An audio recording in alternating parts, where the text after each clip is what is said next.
મહેસાણા મહાનગરપાલિકાએ બુદ્ધિનું દેવાળું ફૂંક્યું હોય તેવા દ્રશ્યો સામે આવ્યા છે। મહેસાણામાં મહાનગરપાલિકા દ્વારા તાજેતરમાં જ દિવાલ પર ભીંતી ચિત્રો દોરવામાં આવ્યા હતા અને અદ્ભુત તથા સુંદર વિવિધ પ્રકારની છબીઓ પ્રકાશિત કરવામાં આવી હતી અને તેવામાં આજે બપોરના સમયે કર્યા કામ પર પાણી ફરી વળ્યા હોય તેવા દ્રશ્યો જોવા મળ્યા હતા।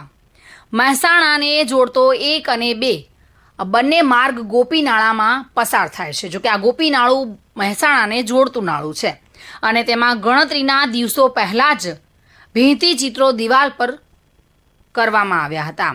સુંદર મજાનું કલર કામ કરવામાં આવ્યું હતું, નવીન કલર કામ કરવામાં આવ્યું હતું અને હવે તેમાં તોડફોડ ચાલી રહી છે। આ દિવાલોની તોડફોડ થઈ રહી છે।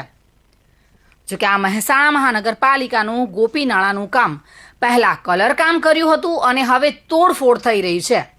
ત્યારે મહાનગરપાલિકાએ જે કલર કામ કરવા માટે મોટો ખર્ચો કર્યો હતો તેને હજુ તો ગણતરીના દિવસો જ થયા છે, ત્યારે હવે તે દિવાલોને તોડવામાં આવી રહી છે। ત્યારે બુદ્ધિનું પ્રદર્શન થઈ રહ્યું હોય તેવું લાગી રહ્યું છે। ભાવિન ભાવસાર સાથે bureau report, today Gujarati news.